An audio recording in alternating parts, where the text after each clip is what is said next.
Buenos días, chicos. Buenos días, maestra. Buenos días. Pues aparentemente sus compañeritos no quieren, pues ingresar a la clase, entonces ya. Veremos a qué se les ocurre unirse o si no que vean la clase más tarde. Mi compañero Eh, sí que me dijo que no iba a poder porque tenía unas complicaciones en casa por el internet. ok. No digo de manera general, digo, porque entiendo que en algunos casos tienen problemas, pero digo, son 40 y tantos de su grupo y digo, solo son dos. Pero no te preocupes. De No, todos pues modos, por eso se va a grabar la clase. eh, Por eso te decía que por favor al final de la clase me llevas el permiso. Te voy a mandar correo, porfa, Néstor, que estés al pendiente. sí, maestra. Gracias.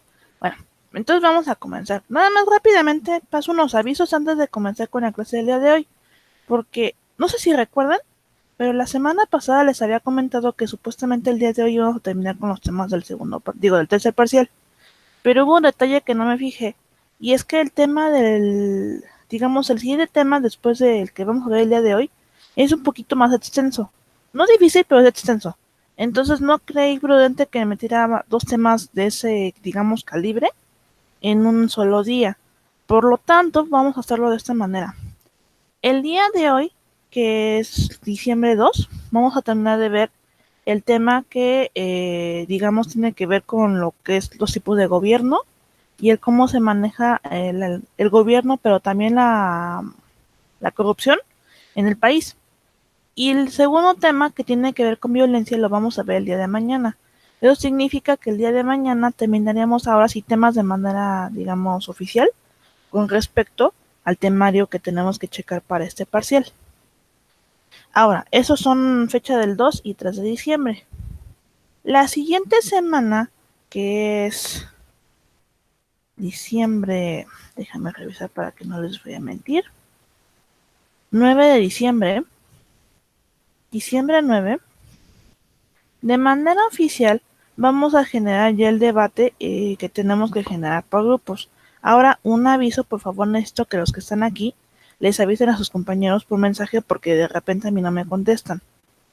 Si recuerdan, la semana pasada yo les subí a la página los temas en general que les daba como opciones para poder elegir para el debate. Ese debate, como yo se los dije, se va a grabar. Pues hay una cuestión.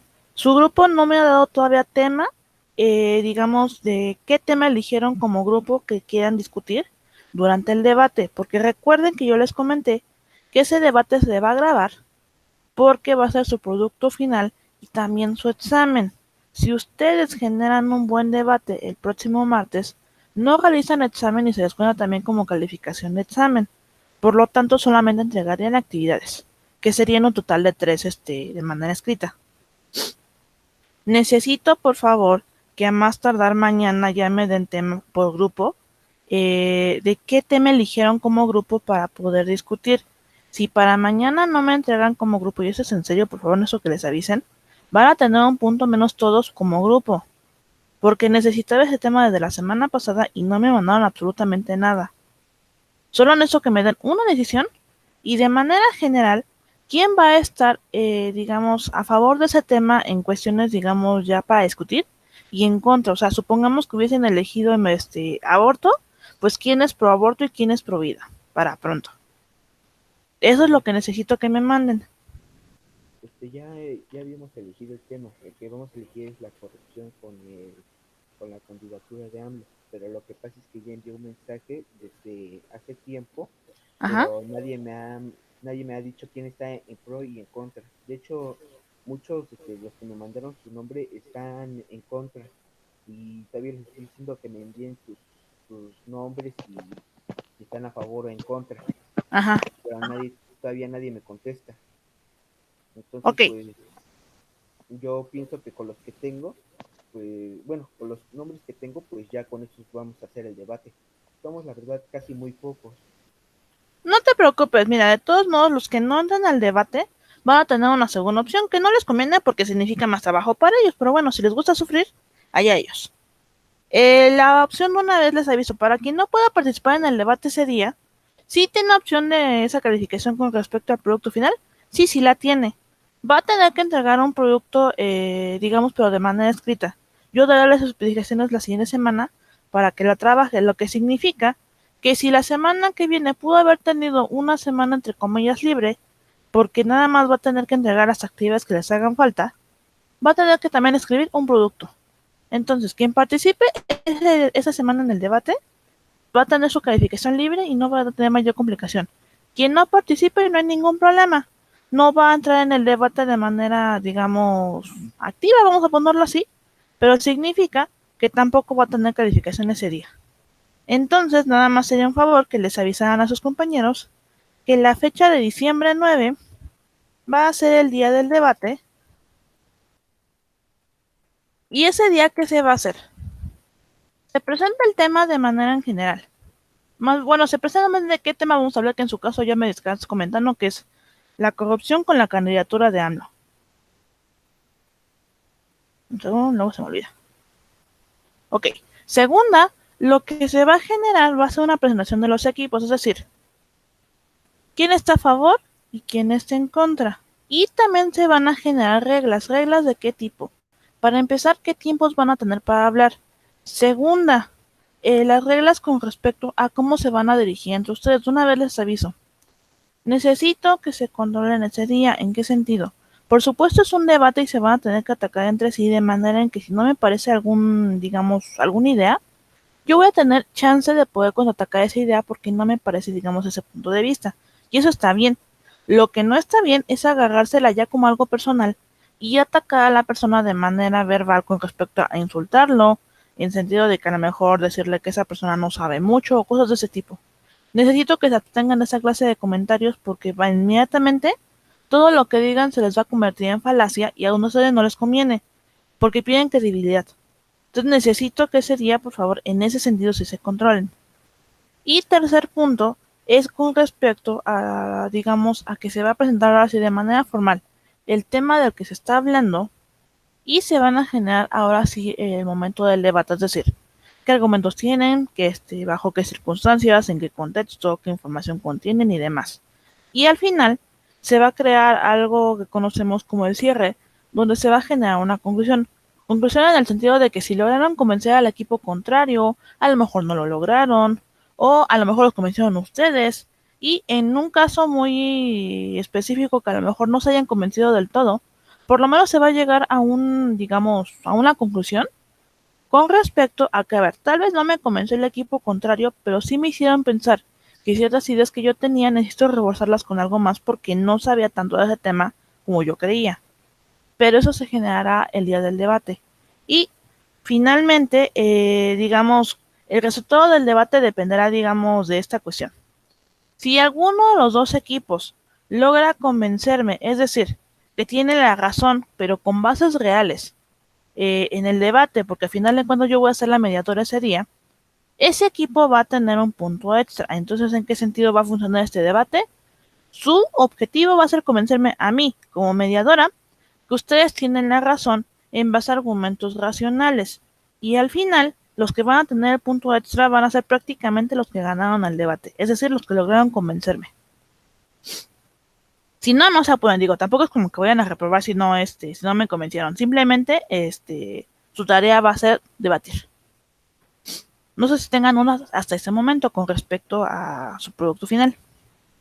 No. No. Ok, No, tampoco. bueno.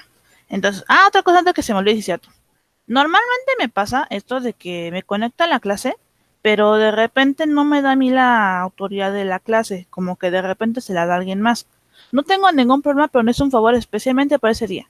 Si por alguna razón yo, bueno, me pongo a grabar la clase, que es lo que voy a hacer porque necesito grabar el debate, necesito, por favor, que la persona que le mande correo me conteste inmediatamente para que yo pueda editar el video. ¿Cómo que editar el video? Ahorita les voy a compartir pantalla para que vean qué tienen que hacer ese día, porque normalmente son ustedes tres los que se conectan primero. Así que esperen un momento. Compartir. Ya pueden ver mi video, ¿verdad? Digo, mi pantalla. Ya. Ok. Yo ya. Ya. Normalmente aparece de esta manera. Nada más déjenme llevar mi correo. Ok. Normalmente aparece de esta manera, chicos. Les voy a pedir, por favor, que el día que les mande yo pues correo, normalmente va a ser de un video. ¿Qué video? Al final de la clase, especialmente cuando se quedan con, digamos, con la propiedad de la llamada, que es lo que digamos estaría pasando, les llega un correo que dice Met Recordings.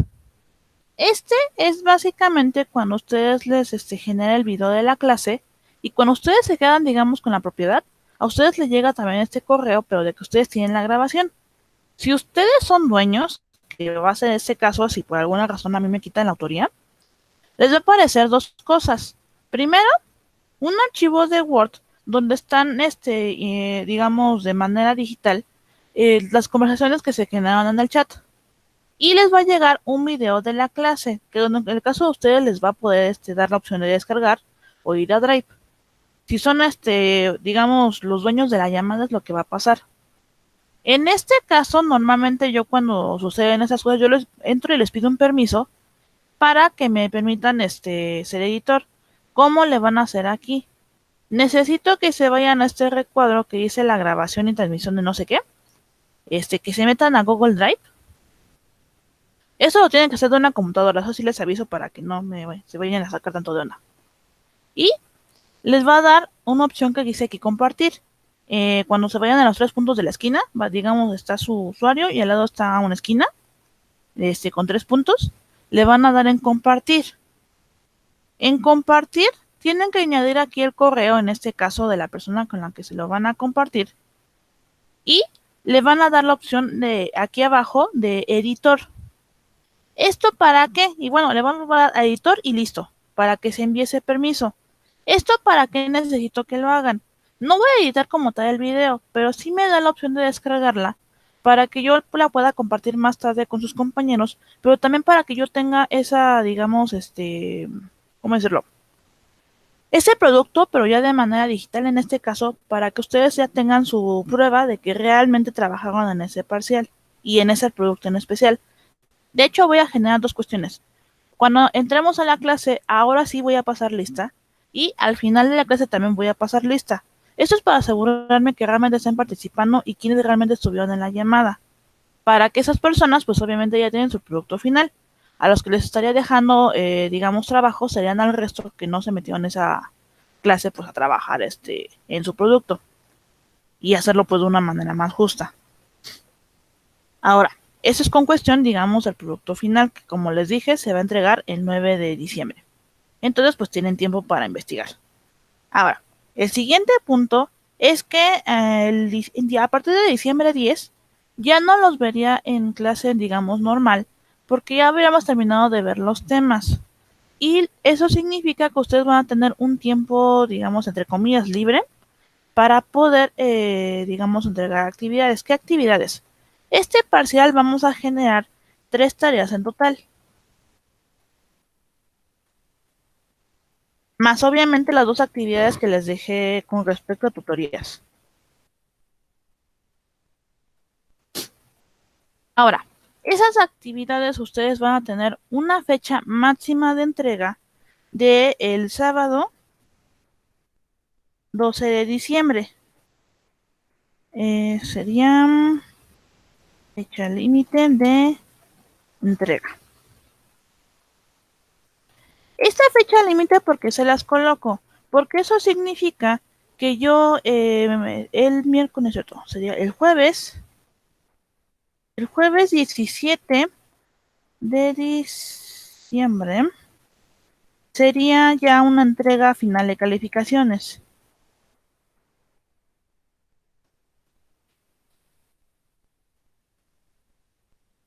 Ahora, para quien me esté preguntando, ¿por qué estoy ya generando estas fechas? Por un detalle.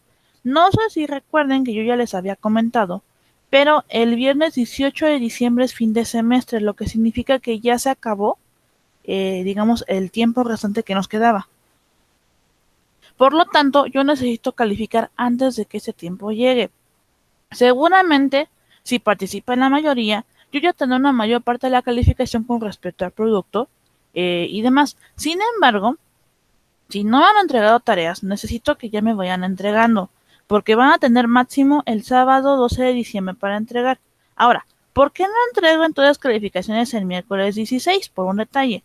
Porque la mayoría, y eso lo estoy diciendo porque ya me pasaba siempre, en lugar de entregarme el sábado 12 por alguna razón, ya me salieron con algún pretexto y ya me entregaron el domingo o inclusive el lunes.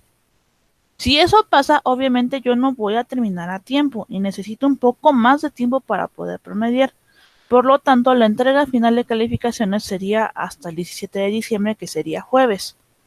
Entonces, el día de hoy y mañana vamos a tener clases de manera normal, y la siguiente semana los vería en clase ya nada más para generar nuestro producto. Siguiente clase, que sería el 10, ya no los veo, ni tampoco el 16, que sería miércoles, y el 17 sería simplemente sesión para entregar calificaciones finales y aclarar asuntos para casos específicos donde no, digamos, no estén conformes con su calificación. ¿Dudas hasta aquí con respecto a las fechas? No, no, yo no. Ok. Bueno, si no hay dudas al respecto, de cualquier manera, esa información también la voy a publicar en el Classroom. Pero en esto también, que los que estén aquí, pues si tienen dudas al respecto, pues me vayan preguntando para aclarar obviamente situaciones. Ahora bien, entonces vamos a comenzar ahora sí con la clase del día de hoy, que no es muy larga, pero ciertamente es ¿cómo decirlo?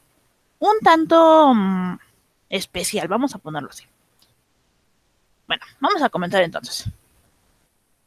La clase del día de hoy, vamos a hablar específicamente del tipo de gobierno y de la toma de decisiones en la parte política que tenemos como ciudadanos.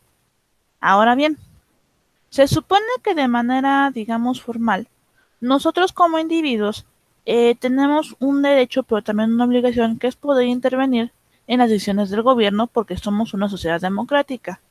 Ahora bien, eso es lo que siempre se nos ha planteado desde, digamos, siempre. La cuestión radica en lo siguiente.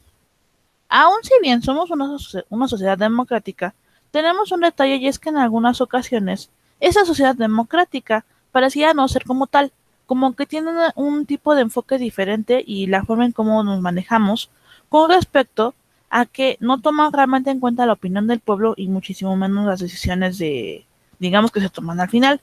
Entonces, más que una democracia, podría parecer otra clase de gobierno y se considera, digamos, corrupción, porque definitivamente hay muchos detalles que no concuerdan con el modelo democrático que siempre nos están manejando.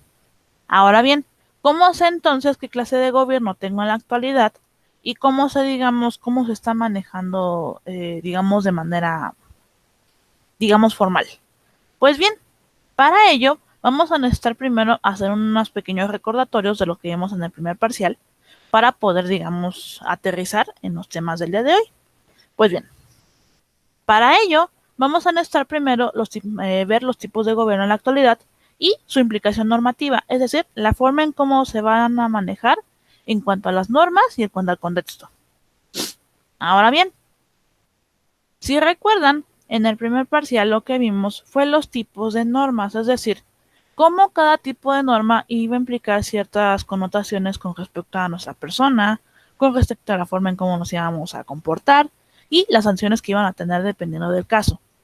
Las morales habíamos quedado que son reglas que nacen de nosotros mismos, es decir, aquellas reglas que nos autoproclamamos y si no las llegamos a cumplir, pues sentimos inmediatamente culpa porque son reglas autoimpuestas. Luego tenemos las jurídicas, que son más una cuestión normativa, donde vienen de una constitución, vienen de un reglamento y tienen sanciones fuertes que son implicadas con la ley. Es decir, si yo no hago cierto detalle o rompo con cierta regla, yo voy a tener una sanción de manera jurídica y por lo tanto voy a tener que pagar al respecto. Me parezcan o no las reglas, las voy a tener que cumplir. Después tengo las normas sociales, que son más normas de convivencia, y se castigan con el aislamiento de la comunidad, en sentido de que si yo no estoy, digamos, pues a favor hasta cierto punto de la forma en cómo se estén manejando. Y finalmente tenemos las religiosas, que, como su nombre lo dice, son normas con base a la religión, es decir, entre más creas en una religión, más te van a afectar y te vas a mover bajo estos estigmas. Ahora bien, esas son las normas. Pero ahora, ¿cómo, digamos, puede influir una norma con respecto al contexto en que, digamos, está implicada? Porque estamos de acuerdo que ya sabemos los tipos de normas, pero las normas van a cambiar dependiendo del contexto en cuanto a mi país o en cuanto a mi cultura tenga. ¿Por qué? Porque no es lo mismo vivir en un país totalmente religioso, como por ejemplo los países occidentales, o inclusive en la religión musulmán, donde son tan apegados a la religión en el país que lo toman ya como una ley. Por ejemplo, países más liberales como pensamos, no sé, en Estados Unidos, que son más apegados a la ley jurídica y a ciertos tipos de, digamos, prejuicios, ¿no? Pero ese es un asunto aparte.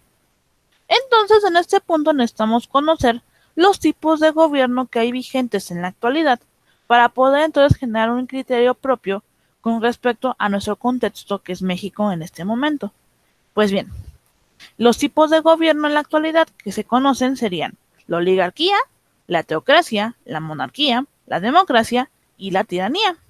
Vamos a ver cada uno de ellos y antes de continuar, la democracia va a ser un asunto bien interesante porque tiene ciertos paradigmas, pero curiosamente, y les voy a sincera, México yo creo que no vivimos en una democracia. Yo digo que vivimos en una oligarquía.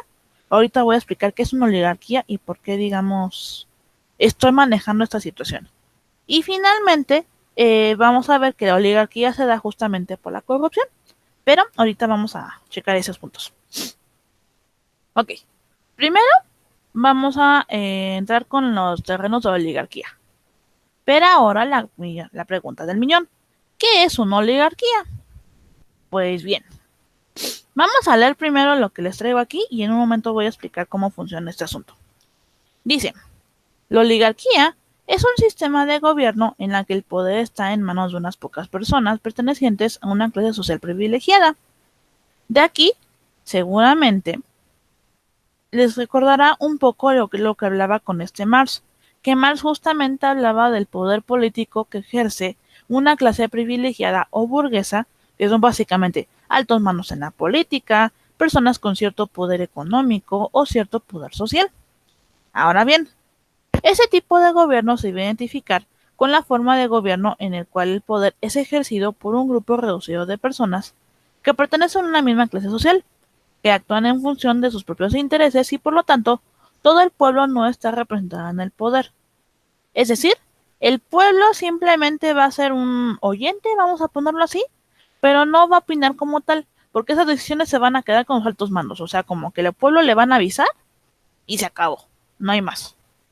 Ahora, la oligarquía se opone a la democracia y busca concretar todo el poder en un grupo, sin dar opción de opinar y decidir sobre los asuntos importantes del país, que es los que les había comentado. O sea, la oligarquía simplemente va a agarrar y va a decir, a ver, nosotros somos el grupo de alguna manera poderoso del país, entonces nosotros vamos a opinar sobre el país, y si no te parece, no me importa. ¿Por qué? Porque yo soy digamos, el encargado de promover las decisiones de digamos, de esta comunidad, de este país, de este estado, y por lo tanto no me interesa lo que puedas pensar al respecto, solo atente a las decisiones que yo tome y vas a tener que, pues, obviamente acoplarte a.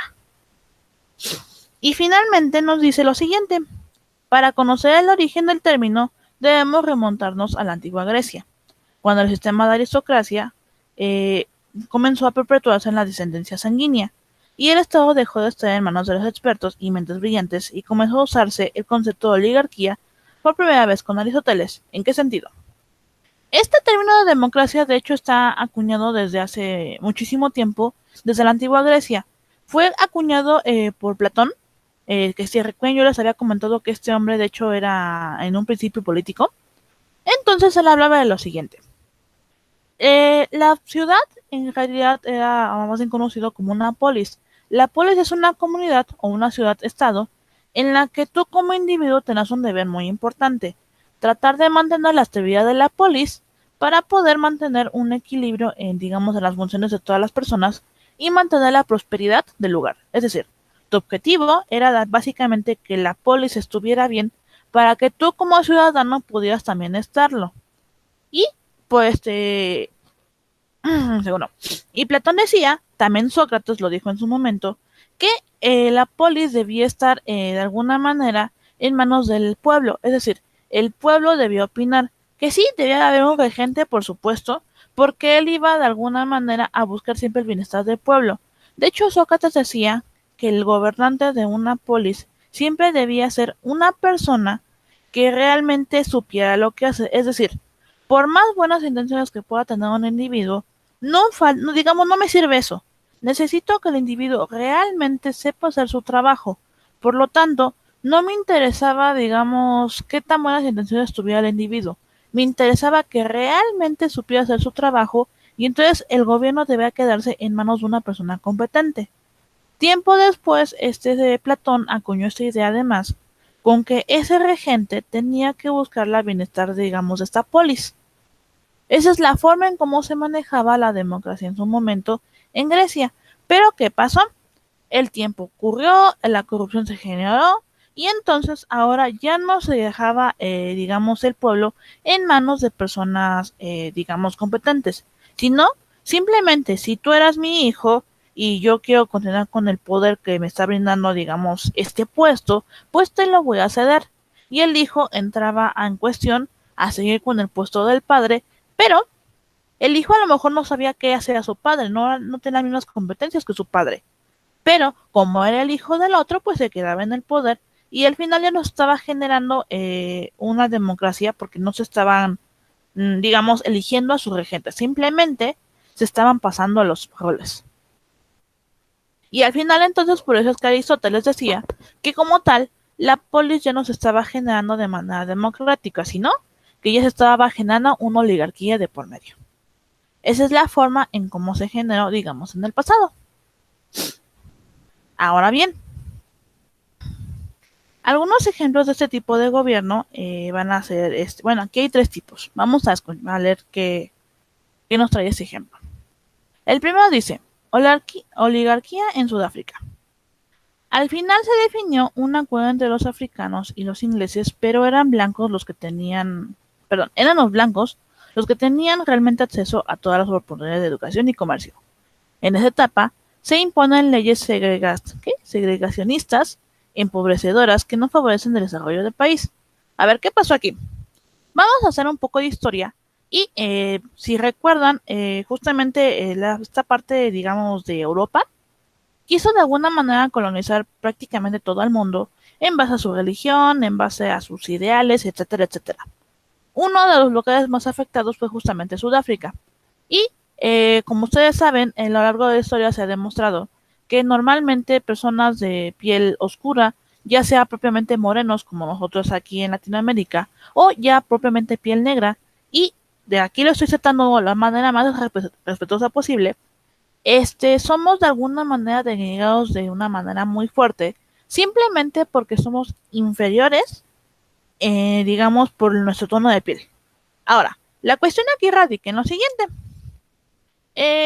Como justamente pasa esta denigración de alguna manera por los prejuicios que se tienen en Europa, lo que pasaba es que cuando quieren colonizar estos lugares, se colonizan y pues obviamente se esclaviza a, digamos, al pueblo en general. Se hacen ciertas revoluciones, se hacen ciertas guerras y logran, entre comillas, una libertad.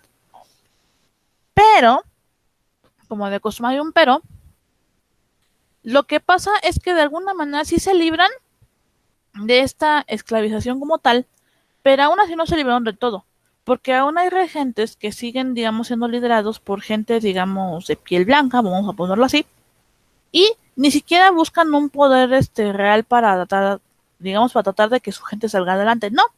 Simplemente van a buscar pues que el cese de armas, pero las leyes y las oportunidades laborales y demás van a ser muy pobres con respecto a lo que debería de estar para las personas. Y al final se queda que la oligarquía se da porque justamente estas personas de piel blanca se van a quedar con el poder porque tienen mayores estatus, vamos a ponerlo así, que digamos la demás gente del lugar. Ahora, déjenme ver.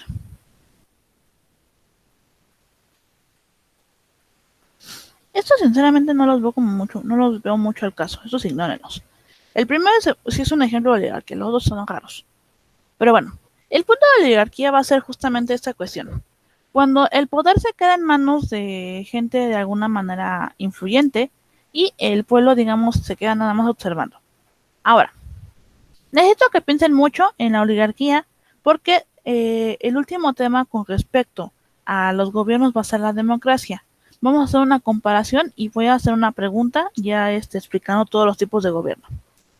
Ahora bien, ya que tenemos en cuenta la oligarquía, vamos a tener la teocracia.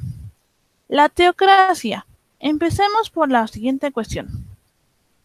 El mayor, digamos, país que está dirigido justamente por ese tipo de gobierno va a ser en la actualidad el Vaticano en Italia, que sería la Roma. Ahora, tengan esto en cuenta porque vamos a ver las implicaciones que tiene esta cuestión. Para empezar, vamos a tener que la teocracia va a ser una forma de gobierno cuyos líderes consideran que son guiados por una divinidad. Es decir, los sumos sacerdotes, vamos a ponerlo así, van a ser aquellas personas que van a dirigir cierta población simplemente por el hecho de dirigir una religión. Religión de la que sea. Ahorita le puse el ejemplo del Vaticano, que es, digamos, la mayor expresión hoy de la teocracia, pero puede haber inclusive, por ejemplo, sectas al respecto. De hecho, una de las tareas que les voy a dejar va a tener justamente que ver con una secta. Pero eso lo aclararé en la tarea. Ahora, en la teocracia en estricto, el poder va a residir en Dios o en la divinidad que se esté, digamos, ¿cómo decirlo? Siguiendo. Pero, digamos, ese poder, obviamente, si no tenemos un Dios tal cual, no es como que le vayas a preguntar a Dios, oh Dios, ¿qué voy a hacer? No. Digamos, el jefe, digamos, de manera formal, va a ser Dios. Pero como Dios no se puede comunicar con nosotros según la fe indica, vamos a necesitar de alguna manera un mensajero. Y ese mensajero se va a convertir en el portavoz y de alguna manera en el líder de la religión y por tanto en el líder de la comunidad. Esto hay que tenerlo muy en cuenta, porque por ejemplo, si pensamos a lo mejor en una comunidad cristiana, pero no estamos en el Vaticano, estamos, no sé, aquí en Xochimilco, entonces a lo mejor no va a ser obviamente el Vaticano. Lo que va a ser, digamos, los que van a dirigir esto van a ser los padres. Los padres de alguna manera van a ser figuras de autoridad a las que les vamos a seguir con respecto a, digamos, las decisiones que podamos tomar. Ahora, este asunto de la religión es bastante fuerte, porque entonces de repente la religión va a ser tan importante que va a ser una ley. Y como va a ser una ley, la vamos a hacer, estar de alguna manera obligados a seguirla. Hay varios ejemplos con respecto a sistemas teocráticos. Como insisto, no solamente en la religión católica o cristiana, también hay otros asuntos. Pensemos, por ejemplo, con los musulmanes, que, insisto, los musulmanes son tan arraigados a su religión que ya ni siquiera van a pensar, digamos, ¿cómo decirlo? En la forma en cómo estás a cierto punto es ilógico lo que hacen. Es la religión, me lo manda la religión y lo voy a tener que hacer. Y si no fuese así, no habría personas colgadas, no habría personas apedradas, simplemente porque rompen los paradigmas de lo que se supone deberían de hacer, simplemente por ser musulmanes. Especialmente las mujeres tienden a ser muy atacadas en ese tipo de situaciones, porque justamente la religión indica que una mujer debe ser sumisa y una mujer debe de ser, de alguna manera, estar a la disposición de lo que se diga el hombre o los padres de por medio. Que ese es un asunto bastante fuerte, pero no hablaremos como tal el día de hoy de eso. Simplemente en cómo la religión va a implicar entonces un tipo de comportamiento, simplemente porque no voy a tener de otra, puesto que mi gobierno y mi contexto y mi tipo de vida se basan en la religión. Eso es como si de alguna manera va a funcionar este asunto. Ahora bien, para nuestra buena fortuna, después de esa época del oscurantismo, que fue donde fue un mayor auge de la teocracia, digamos, el tiempo pasa y justamente en la ilustración por el siglo XVIII vamos a tener un auge y digamos, la iglesia va a tener un golpe muy duro cuando un filósofo que se llama Jean-Jacques Rousseau va a hacer ¿cómo decirlo? Un escrito donde va a decir lo siguiente: la iglesia y el Estado no pueden ir juntos, porque tienen contextos completamente diferentes. La iglesia busca de alguna manera la iluminación para poder, pues, hasta cierto punto, obtener una mejor vida después de la muerte o simplemente la búsqueda de la iluminación. Pero el Estado no busca eso. El Estado busca, se supone, el bienestar del pueblo, un auge económico, un auge político y de alguna manera una forma de convivencia estable. Por lo tanto, ambos no pueden estar juntos, necesitan estar separados de por medio. Y justamente por la ayuda también de este Kant, que ya estaba hablando también de los derechos humanos, que debíamos de respetarlos, que simplemente por el ser humanos teníamos que tener ciertas connotaciones morales y éticas, se separa entonces el Estado de la Iglesia, porque la Iglesia de alguna manera ignora esta parte de los derechos humanos, ¿saben? Como que se la salta y lo ve como es que lo dijo Dios y entonces así va a ser. Y el Estado dice no, porque se tienen que respetar los derechos universales. Entonces necesitan separarse. Pero eso se da hasta la Ilustración por el siglo XVIII aproximadamente. Antes de ello, pues está un poco más complicado. Ahora bien, ya vimos un tipo de Estado que está manejado por los burgueses y ya vamos a otro tipo de Estado que está manejado por la Iglesia o en general por la religión. Ahora bien, el siguiente tipo de gobierno es la monarquía. Pregunta del millón, ¿qué es la monarquía?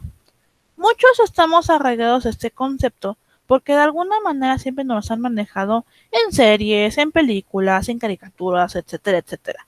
Inclusive, un reinado muy famoso en la actualidad es justamente el de la reina Isabel en Inglaterra. Ahora bien, en estricto que es una monarquía, vamos a revisar. Aquí nos dice lo siguiente.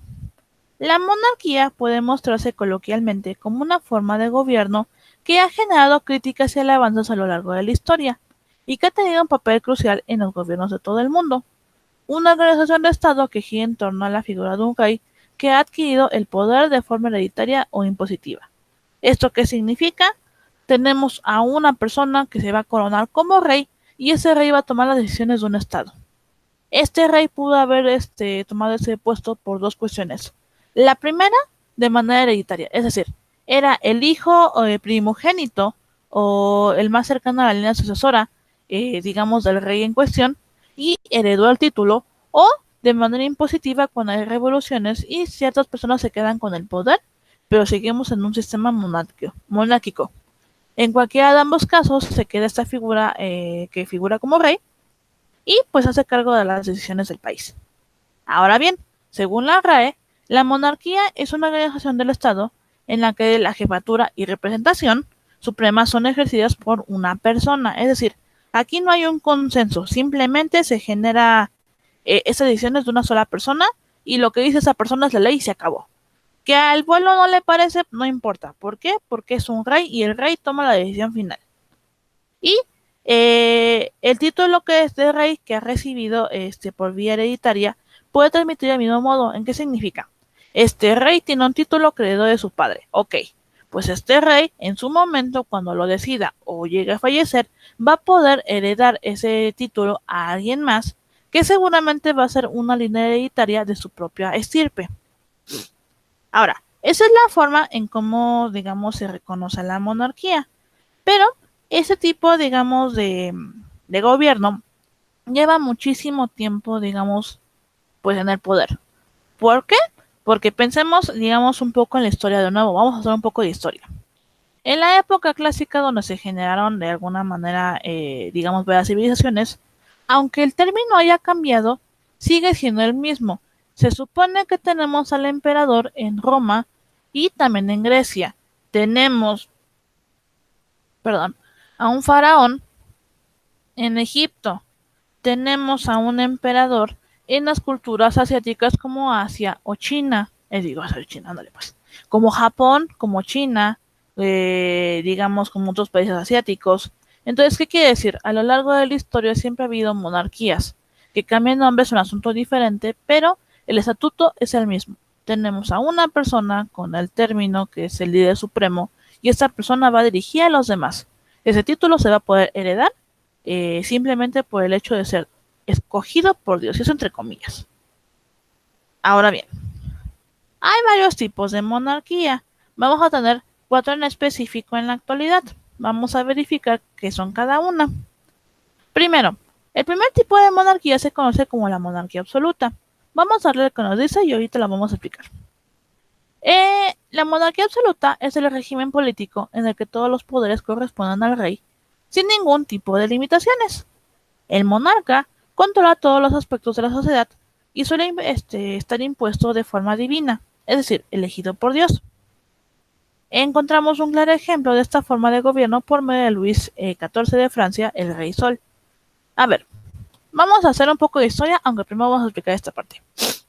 Cuando hablamos de una monarquía absoluta, es lo que ya les comentaba, que es, digamos, el tipo de alguna manera clásico en cómo se maneja una monarquía.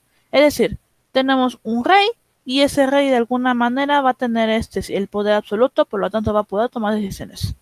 Decisiones del tipo en que si, por ejemplo, él dice que todos tienen que estar de morado, pues todo el mundo va a tener que estar de morado y no lo va a poder de alguna manera contradecir porque es el líder supremo. Se tiene que hacer lo que él diga. Que a la población no le parece, no me importa. Que a los nobles no les parece, no me importa. ¿Por qué? Porque soy un líder absoluto. Ese tipo de monarquía se va a dar, digamos, en el pasado se dio en Francia. Y vamos a hacer un poco de historia.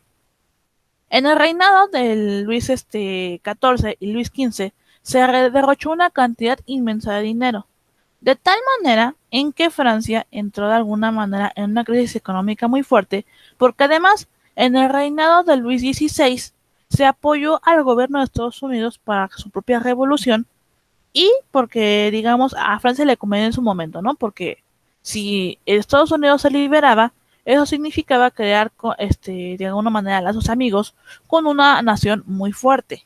Esa fue la razón por la cual de alguna manera los financió. Ahora, la cuestión radica en que justamente por este derroche de dinero es que las personas empezaron a enojarse de alguna manera con la corona porque, como eran leyes absolutas, pues los ciudadanos tenían que pagar impuestos para poder generar recursos para financiar guerras.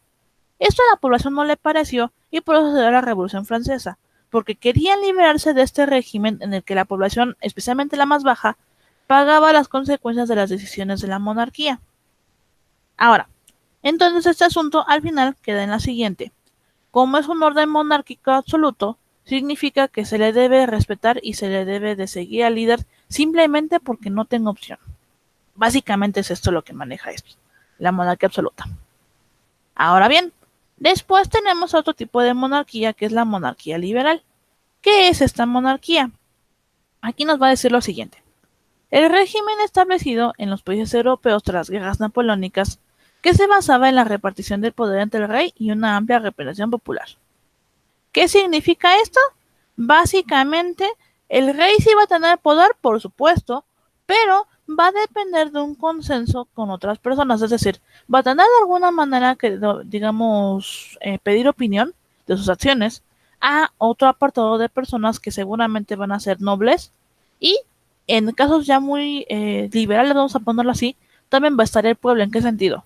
El rey va a comunicar sus ideas, va a comunicar la forma en cómo quiere emplear ciertos recursos o ciertas formas, digamos, de leyes, pero la decisión final va a quedar en ese consenso. En ese consenso se va a establecer si le dan luz verde para poder generar esa idea o no. ¿Por qué? Porque no lo va a poder imponer de manera absoluta porque se supone que se está basando en su pueblo para poder generar buenas ideas al final de cuentas, para poder generar un mejor ambiente. Esa es la forma en cómo se libera una monarquía liberal. Ahora, tenemos una monarquía constitucional. ¿Cómo es una monarquía constitucional? En estricto, esta nos va a decir lo siguiente. Va a ser un régimen en el que el poder del rey se basa en intervenir y mediar en conflictos sociales o bélicos. Una forma de gobierno que se ampara en la constitución y donde la soberanía reside en el pueblo. Esto va a ser lo más similar que vamos a tener en la monarquía con una democracia. ¿Por qué? Porque aquí sí se va a considerar la opinión del pueblo de manera más específica y se va a llevar a cabo a través de una constitución que nos va a determinar qué leyes debemos seguir y no solamente va a aplicar para, digamos, las personas, sino también para el rey y también para los nobles. Ahora, esta es de alguna manera la monarquía más liberal, vamos a ponerlo así. Extrañamente es más liberal que la monarquía liberal, porque lleva un modelo político de tal manera que si bien no se puede elegir al regente, porque el regente se sigue eligiendo de manera, digamos, divina, vamos a ponerlo así, porque se elige por línea familiar, sí se va a tener de alguna manera, al menos, una opinión con respecto a las formas en cómo se mueve un rey, cómo se va a, digamos, a establecer en ciertas situaciones, y al final cómo va a determinar ciertas reglas o ciertas leyes o ciertos impuestos, porque el pueblo va a poder también tomar voz y voto en esas decisiones. Entonces, este tipo de monarquía, digamos, en cuestiones de todas las monarquías, va a ser la ideal. Y bueno, finalmente vamos a tener la monarquía híbrida. ¿Qué es la monarquía híbrida? En estricto nos va a decir lo siguiente. El régimen que se encuentra en el punto medio entre la monarquía absoluta y la constitucional es la que el rey está obligado a ceder parte de su poder al gobierno democrático, aunque mantenga su influencia política. ¿Esto cómo funciona? Básicamente es lo siguiente. Imagínense una nación democrática. Pero imagínense que como tal la monarquía nunca se extinguió. Ahí sigue. ¿Cómo funciona entonces? El país va a estar dividido en dos partes políticas bastante fuertes. Primero, una monarquía que efectivamente va a seguir con una línea familiar. El regente se va a determinar a partir, digamos, de una línea familiar donde se ve la edad de título. Hasta ahí estamos de acuerdo. Y van a tener una fuerte, digamos, influencia política. Sin embargo, el poder no va a recaer en su totalidad en la monarquía. Este otro poder se va a generar de manera democrática, es decir, va a ser un modelo democrático donde se van a generar un líder, que en ese caso será un presidente electo, y su propia Cámara de Diputados, senadores y demás. Ok, estos poderes se van a dividir entonces en dos partes. El primer poder va a caer en la monarquía y el segundo poder va a caer en la democracia. En algún punto ellos van a tener que tomar decisiones como regentes para poder mejorar la calidad de vida del pueblo. Pero aquí hay un detalle. En muchas ocasiones esto no pasa, donde a veces el poder es totalmente absorbido por la democracia y la monarquía es más como una pantalla. Pensemos, por ejemplo, en el reinado del príncipe Sukito en Japón. A pesar de que si bien Japón tiene un emperador, que en este caso de esa forma, no significa que el emperador tome decisiones para el país. Extrañamente no lo toma el emperador, lo toma, digamos, este individuo que es la democracia. Entonces tenemos a una pantalla, que es el príncipe, y tenemos al que toma las decisiones realmente, que es el líder electo. Vamos a ponerlo así. Entonces, al final, así es como se maneja una monarquía híbrida de este calibre. Ahora, ¿dudas hasta este momento con respecto a los tres tipos de gobierno que acabamos de revisar?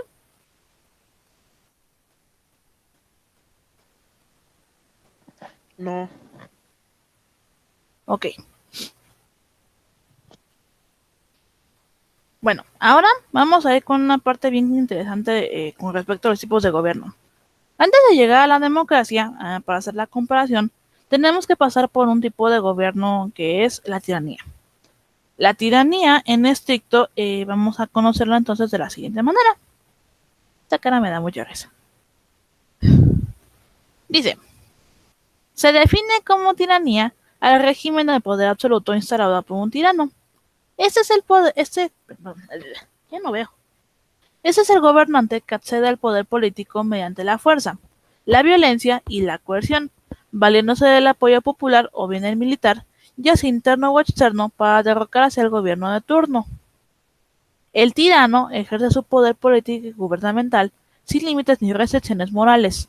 Es cruel, abusivo, represor y muchos historiadores, según muchos historiadores, un demagogo por excelencia, pues es capaz de atraer mediante sus discursos o acciones a una cantidad de seguidores, es decir, personas que van a respaldar la ideología incluso con su propia vida si es necesario.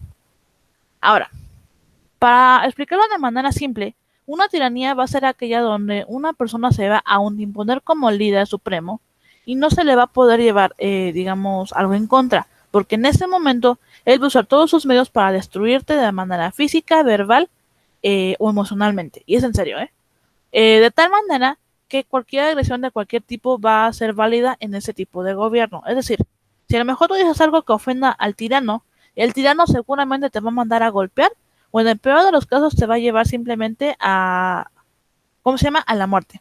¿Por qué? Porque va a ser un tirano y a él no le conviene una rebelión. Entonces va de una vez a apaciguarte. ¿Sabes qué? ¿No te gusta mi forma de gobierno? Perfecto.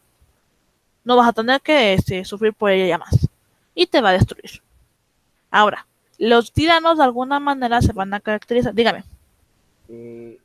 Esto de la tirana, bueno, de lo que estaba hablando, Ajá. creo que pasa mucho en Corea del Norte con el presidente Kim Jong-un, ya que siempre lo están eligiendo a él como presidente, pero si alguien decide votar por por otro candidato, tiene que escribir su voto, como poner su nombre, su dirección y eso.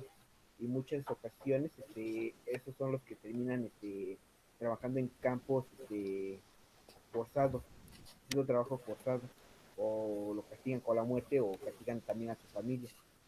Sí.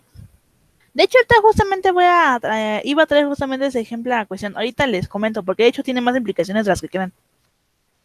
Pero bueno, terminamos de explicar esto y ahorita les comento bien cómo estuvo ese asunto. A ver, simplemente para concluir con respecto a, digamos, a la definición del tirano, básicamente el tirano va a llegar, se va a autoimponer y va a mandar. ¿Interesa lo que piensa el pueblo? No. ¿Interesa lo que piensan los altos mandos? No. Solo interesa lo que al final diga este individuo en cuestión. Ahora, efectivamente su compañero tiene razón porque justamente en la actualidad hay dos tipos de regímenes totalitarios. Bueno, hay más, pero los más conocidos son dos, que son el régimen totalitario establecido en Corea del Norte, con justamente su líder supremo, que es Kim Jong-un, y la otra parte que tenemos, la situación política de Venezuela, que está con parte de los chavistas y con el presidente Juan Guaidó Maduro. Voy a explicar ambas partes. Primero, vamos a dar datos curiosos. Como no sé si sabían, pero hace muchos años, Corea del Norte y Corea del Sur estuvieron en guerra, porque de alguna manera intervinieron ahí países aparte, digamos, de Corea. Ahora, esta cuestión se manejó de la siguiente manera. Ambos partes de Corea, porque pues obviamente en algún punto fueron la misma, empezaron a pelear porque tenían diferencias políticas muy fuertes. ¿En qué sentido?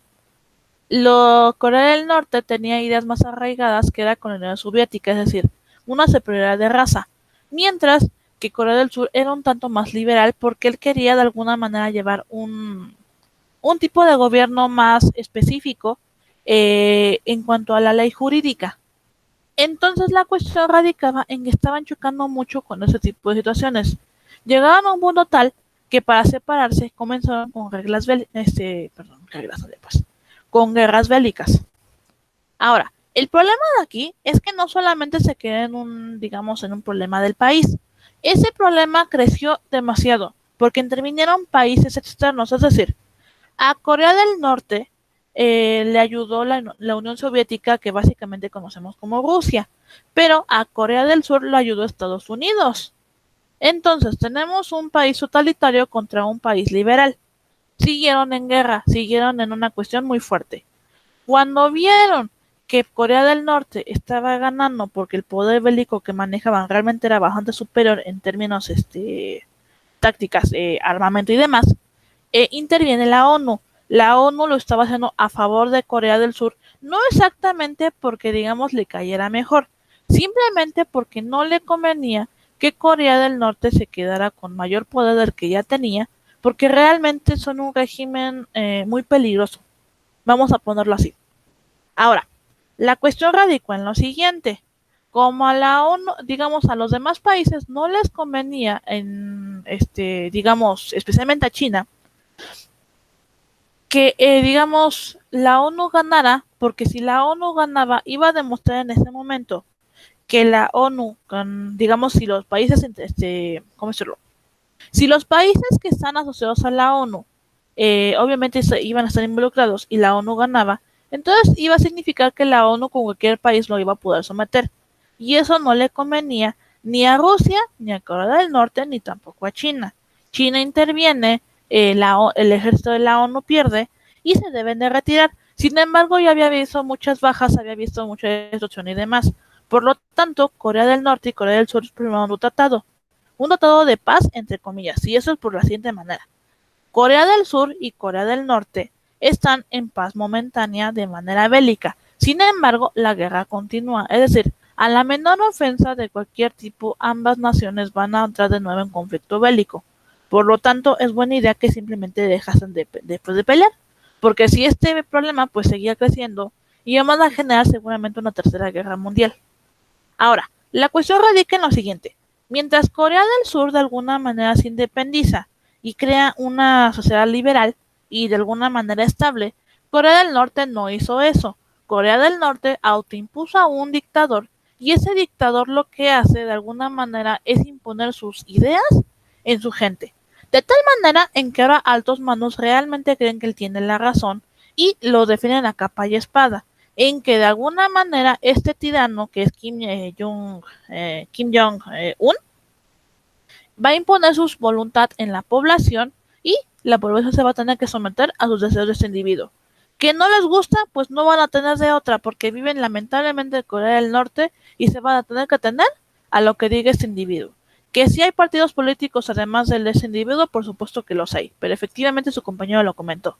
Es esa situación de que aunque tratan de elegir a otro líder, ese líder los va a investigar y seguramente los va a hacer desaparecer. Incluso la información está tan confidencial en ese país, hace poco estaba platicando con mi hermano y me comentaba que un periodista ingresó al país y digamos se le ocurrió ingresar a un lugar donde no debía y tomó una fotografía de los asuntos políticos.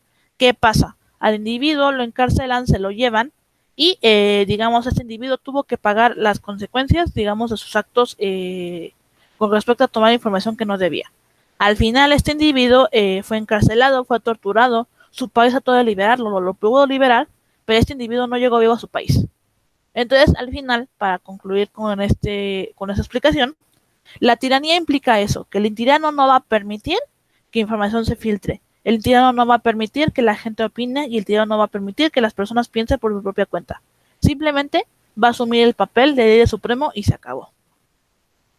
¿Dudas con respecto a esto?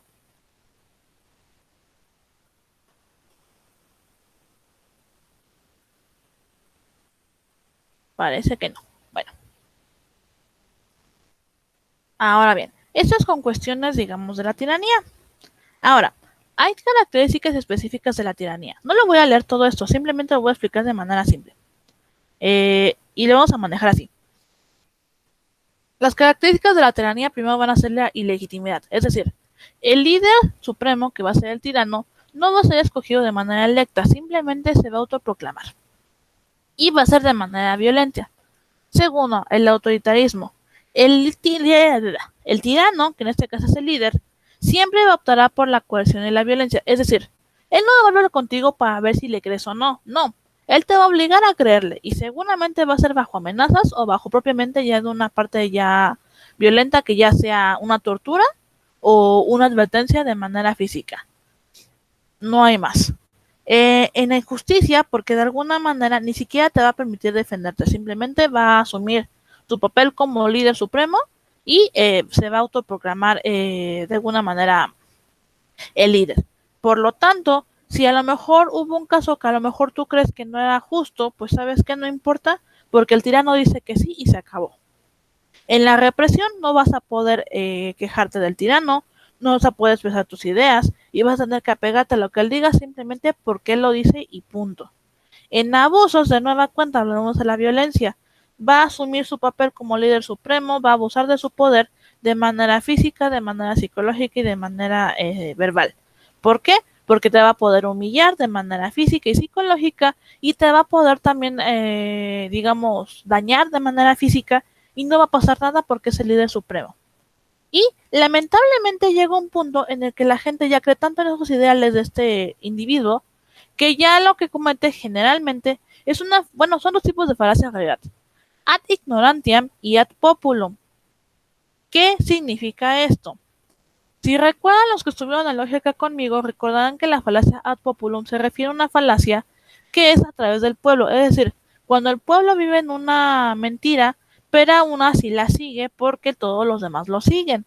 Es un populismo, vamos a ponerlo así. Y lo van a seguir simplemente porque el tirano así lo dijo y se acabó.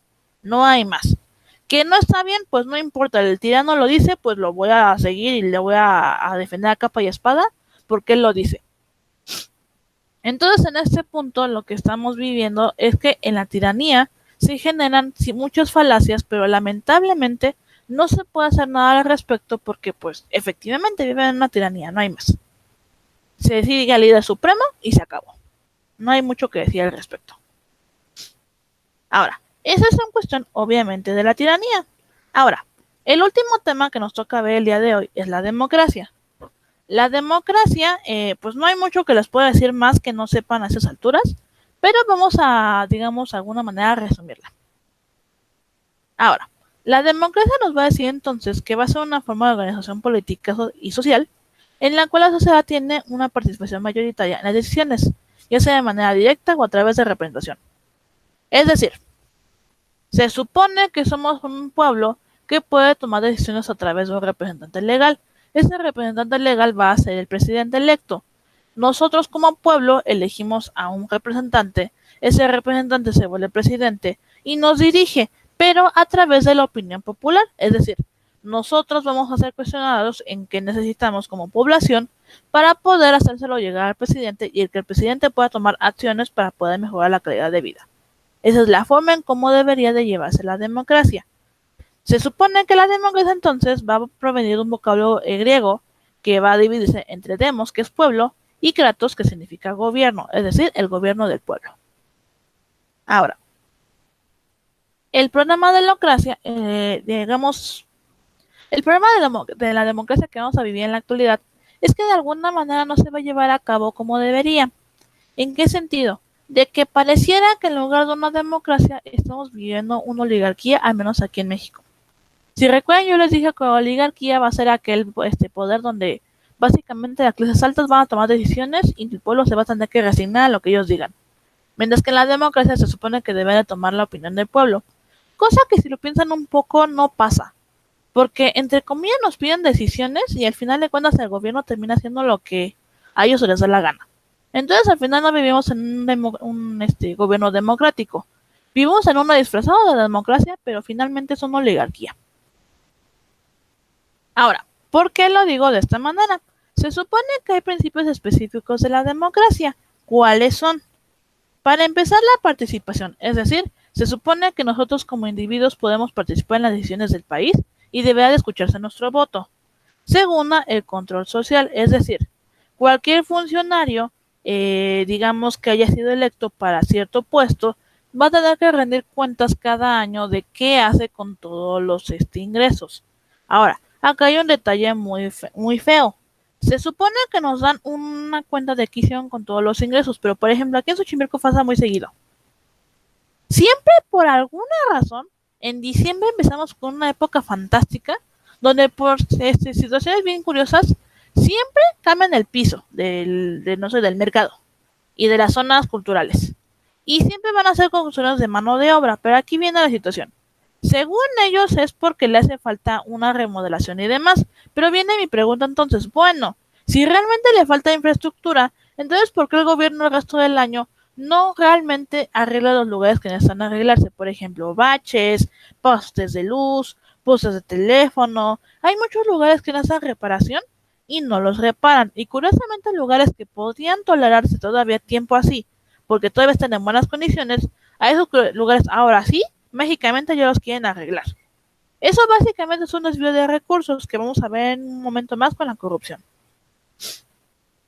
Ahora, la siguiente parte que viene se supone en los puntos de la democracia sería la libertad económica. Es decir, se supone que un individuo debería poder poner un negocio en cualquier parte y no ser cuestionado sobre ello porque se supone que podemos generar economía, pero ahora resulta que hay que pagar rentas al respecto, digamos simplemente por poner un negocio. También nos dice entonces que debemos ser iguales ante todos, es decir, que las oportunidades que yo tenga van a ser las mismas que cualquier individuo de cualquier casa social, cosa que no es así. Una casa social privilegiada va a tener más oportunidades de conseguir un trabajo bueno a una persona que viene de alguna manera de una clase social baja. La independencia de poderes, es decir, se supone que un sistema democrático tiene tres poderes: ejecutivo, legislativo y judicial. El problema radica en que si bien sí existen esos poderes en la democracia actual, de alguna manera no hace su trabajo como debería. Se supone que en el poder ejecutivo y legislativo eh, se generan de alguna manera leyes que son a favor de la comunidad y se supone que se tienen que ejecutar, pero resulta que no es tan así, porque si bien se ejecutan leyes, no necesariamente son buenas para la sociedad, y al final termina siendo un asunto bien raro, porque ni siquiera nos apoya la comunidad como tal. Ahora, en el caso de los partidos políticos, se supone que los partidos políticos se pueden generar en cualquier momento bajo ciertos ideales, porque al final somos una nación libre que debería de poder generar sus propios partidos políticos. Pero el tiempo ha demostrado que a veces no es tan así, porque de repente te venden que es un nuevo partido político, pero solamente es una rama del principal. Y al final de cuentas sale la misma tontería porque son los mismos partidos políticos de siempre. Las elecciones se supone que deben ser libres, que mi voto debe ser secreto, que mi voto debe valer lo mismo para cualquier otra persona, y ya vemos que eso tampoco pasa en la actualidad, porque siempre es lo mismo. Votas adelante, no hay ningún problema, pero por algunas circunstancias siempre ganan personajes que luego no vienen ni al caso, ¿no? Pero bueno, en fin. Y finalmente la libertad de expresión, es decir, yo tengo derecho a expresar mis opiniones sobre el gobierno, sobre la forma en cómo se están manejando, la política y demás, pero resulta que también al tiempo nos ha demostrado que no es tan así, porque ahora resulta que si hablo mal del gobierno y al gobierno no le parece, me desaparece. Casos específicos, Ayotzinapa y otro tipo de casos donde han desaparecido estudiantes simplemente porque saben demasiado del gobierno. Entonces, al final lo que nos resta decir que realmente lo que es la democracia, el modelo democrático que debemos tener y lo que realmente está pasando, pues no es tan así. Y justamente por esto, díganme. También otro ejemplo podrían ser los que están cuidando los bosques, ya que protestan contra el gobierno de que, bueno, sobre la deforestación y otras cosas, y el gobierno lo que hace es desaparecerlos. Entonces, Sí, también hace lo mismo con ellos. es que es lamentable, porque justamente eso es lo que iba. Cuando pasan ese tipo de situaciones en que al gobierno no le parece algo y te desaparece, es algo muy triste porque entonces nos demuestran con bases que no vivimos en una democracia. O sea, definitivamente en una democracia eso no es. Te creo, si ellos me hubieran dicho desde un principio, vivimos en una oligarquía, te creo, la verdad, ¿eh? Porque no vivimos en una democracia real. De hecho, justamente a lo que iba es que lamentablemente la problemática real de nuestro país justamente es que como no vivimos en una democracia, vivimos en una sociedad llena de corrupción. Corrupción a más no poder, ¿eh? Y lamentablemente esta corrupción no se da solamente de parte del gobierno, sino también lamentablemente de nosotros como población. Vamos a ver justamente ahora esta parte. La corrupción, vamos a definirla entonces como el abuso del poder para beneficio propio. Pero ese beneficio propio, insisto, no se va a dar solamente en el sector, digamos, del poder político, es decir, de los altos mandos. Lamentablemente también se va a dar en mediano bajo, en mediano rango, en bajo rango y en la población de igual manera. O sea, créanme que se va a dar en todas partes de la estructura. De repente es muy fácil quejarnos del gobierno, porque sí es cierto, es muy fácil. Pero el problema radica en que a veces se nos olvida que nosotros como ciudadanos también la regamos mucho cuando nos comportamos de cierta manera. Entonces vamos a definir lo siguiente. Primero vamos a tener que la corrupción va a tener tres tipos de corrupción con respecto a la forma en cómo se va a generar. La primera, que se conoce como la corrupción a gran escala, va a consistir en actos cometidos en los niveles más altos del gobierno que involucran la destrucción de la política o de funciones centrales del Estado y que permiten a los líderes beneficiarse a expensas del bien común. ¿Qué significa? Esta corrupción a gran escala, lo que nos va a decir entonces, es que los altos mandos van a transfigurar las leyes en beneficio propio. Van a agarrar y entonces van digamos, a redactar leyes que les van a beneficiar en un momento dado. O sea, si piensan, los presidentes retirados siempre tienen una pensión enorme simplemente por haber trabajado en pro del país. Y esa es una ley que fue redactada por ellos. Los funcionarios públicos de altos mandos también reciben una cantidad impresionante de dinero simplemente por ir a trabajar. O sea, no me inventen, a mí me gustaría ganar lo que gana un senador. O sea, yo creo que lo que gana un senador yo prácticamente me lo gano, si bien me va, en unos 8 años. Entonces imagínense, o sea, ¿hasta qué punto, digamos, ellos generan esa cantidad de dinero por prácticamente nada? Y lamentablemente eso se da porque justamente manipulan las leyes a su favor. Ahora, el segundo acto de corrupción se va a conocer como el acto de corrupción menor. ¿Cómo se da? Nos va a decir lo siguiente. Consiste en el abuso del cotidiano del poder por funcionarios públicos de bajo y mediano rango, al intercambiar con ciudadanos comunes, quienes a menudo intentan acceder a bienes y servicios básicos en ámbitos como hospitales, escuelas, departamentos de policía y otros organismos. Básicamente, ¿qué me dice? Yo como ciudadano voy a tener ciertas necesidades. Entonces, cuando no las puedo obtener de manera rápida, lamentablemente se da mucho también esta corrupción por parte de los funcionarios de mediano o bajo rango. ¿En qué sentido? Dame cierta cantidad de dinero y te agilizo el trámite. Y saben lo triste, que nosotros participamos en esta clase de corrupción porque aceptamos. Entonces de repente, porque me da flojera, porque me conviene que sea rápido, porque me urge, vamos a participar en esta clase de actitudes y al final esta corrupción se va a generar en todos los ámbitos de la sociedad, no solamente en uno. Y eso es muy lamentable, porque entonces que entramos al tercer tipo de acto de corrupción, y esa es la corrupción política. ¿Qué nos dice aquí? Manipulación de políticas, instituciones y normas de procedimiento en la asignación de recursos y financiamiento por parte de los responsables de las decisiones políticas, quienes abusan de su posición para conservar su poder, estatus y patrimonio. Es decir, se van a crear reglas o huecos en en esas reglas para que esos individuos puedan conservar su poder político aun cuando se retiren, o que puedan continuar ejerciendo cierto poder aunque no estén trabajando de manera directa, o que conserven su papel como políticos en esa área. Entonces, al final, lo que nos están demostrando es que esta parte siempre va a estar de alguna manera manipulada de una u otra manera.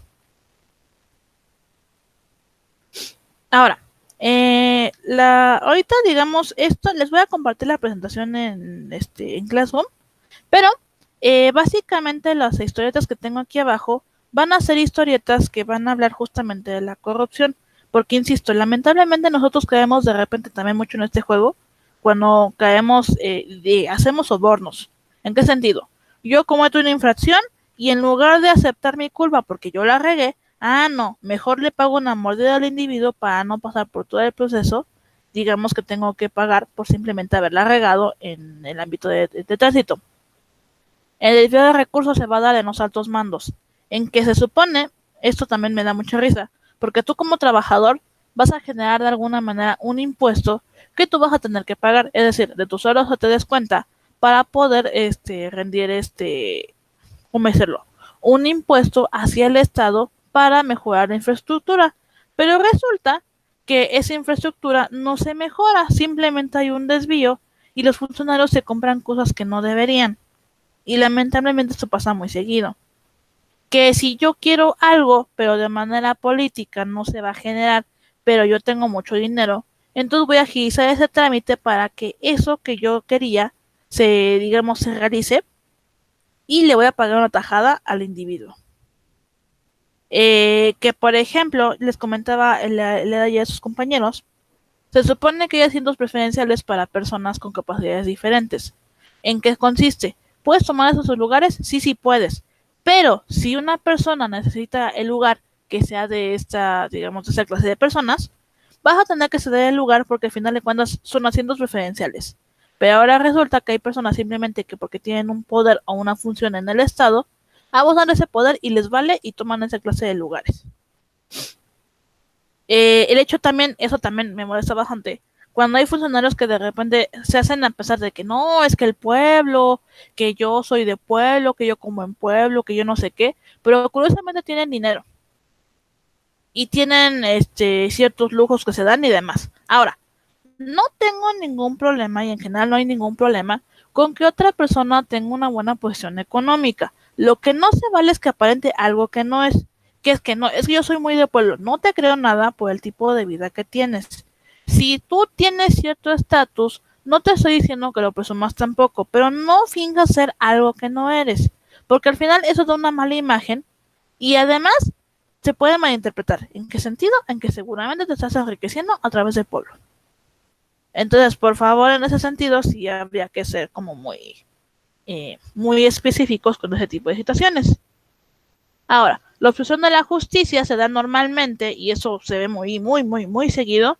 Yo tengo cierto papel en la sociedad con respecto a un cargo político, y entonces me voy a zafar de ciertos problemas políticos, o más bien judiciales, simplemente porque tengo el poder. Es más, pasaba muy seguido, hace un tiempo, que nos tocó un detalle, digamos, de manera personal, en que un individuo nos estuvo molestando, pero como tenía un familiar, digamos, en la policía, pues este individuo nunca le hacía nada, ¿saben? Entonces, esta parte de corrupción se da muy seguido porque lamentablemente se aprovechan de ciertos cargos para no pagar por sus pues culpas. Y pues lamentablemente, en conclusión con la corrupción, es que no vamos a generar un cambio en la sociedad si nosotros como individuos no cambiamos. Como yo voy a pedir algo que la misma sociedad no está haciendo, ni siquiera yo mismo. Si se acuerdan, yo les dije, es cuando vimos a Kant, que Kant decía que si yo voy a pedir justicia, yo tengo que ser justo. Si yo ya voy a exigir algo, yo tengo que hacerlo. Yo no puedo exigir nada que yo no haga. Entonces, si yo quiero generar un cambio en la sociedad, tengo que hacerlo primero por mi propia cuenta. Tengo que dejar de echarle culpa a los demás. Tengo que dejar de tomar cosas que no debo. Y tengo que dejar de pagar sobornos o mordidas simplemente por haberla regado. Tengo que pagar mis consecuencias de lo que ya realicé.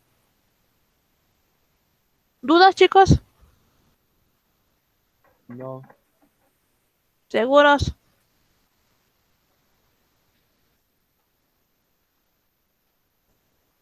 Tomar eso como un sí. Bueno, si no tienen dudas al respecto, entonces eso sería todo por el día de hoy. Si se dieron cuenta, el tema estaba un poquito largo, por eso es que ya no les quise meter el otro. El día de mañana vamos a terminar con cultura de violencia, que ya es un tema un poquito más chiquito, pero tiene, digamos, varios ejemplos de por medio.